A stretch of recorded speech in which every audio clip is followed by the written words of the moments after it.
আসসালামু আলাইকুম বন্ধুরা, কেমন আছেন আপনারা? আমরা আজকে চলে গেলাম ঘিমা শাক তুলতে। ঘিমা শাক তুলবো ছাদ বাগানে লাগানোর জন্য। খুঁজতে খুঁজতে পেলাম অবশেষে রাস্তার ধারে পুকুর পাড়ে। পুকুরটাতে ছিল প্রচুর পরিমাণে কচুরিপানা, দেখতে মাশাআল্লাহ অনেক সুন্দর লাগছিল। ঘিমা শাক তোলার সময় দেখলাম যে ঘিমা শাকের মধ্যে প্রচুর পরিমাণে ফুল চলে আসছে। ফুলগুলো দেখতে মাশাআল্লাহ অনেক সুন্দর। এই ফুলের ভিতরে রয়েছে অনেকগুলো বিচি। এই বিচিগুলো থেকে আবার নতুন করে গাছ গজাবে। গাছগুলো আবার নতুন করে লাগাতে পারবো বিভিন্ন টবে বা বিভিন্ন বাস্কেটগুলোতে।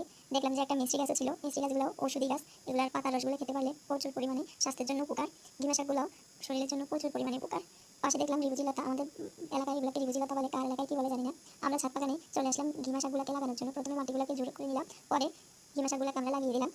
লাগানোর পরে কিছু কোকোপিট দিয়ে দিয়েছিলাম, যাতে করে গাছের গোড়ায় দীর্ঘ সময় ধরে পানি থাকে, কারণ কোকোপিটগুলো অনেক সময় ধরে পানি ধরে রাখতে পারে, সেই কারণেই দেওয়া আর কি। পরে আমরা পানি দিয়ে দিলাম ঘিমা শাকগুলোর উপরে, যাতে করে এগুলো সতেজ হয়, কারণ সতেজ না হলে পানি না দিলে এগুলো মরে যেতে পারে, সেই কারণে আমরা পর্যাপ্ত পরিমাণে পানি দিয়ে দিয়েছি।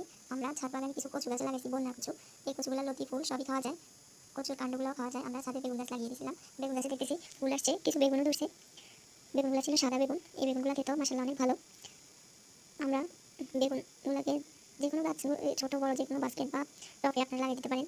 আমরা আমরা কিছু মরিচ গাছ লাগিয়ে দিয়েছিলাম, কারণ আমরা অনেকগুলো মরিচের চারা করছিলাম, তো সেই কারণে মরিচের গাছগুলো অনেক বড় হয়ে গেছে, সেজন্য লাগিয়ে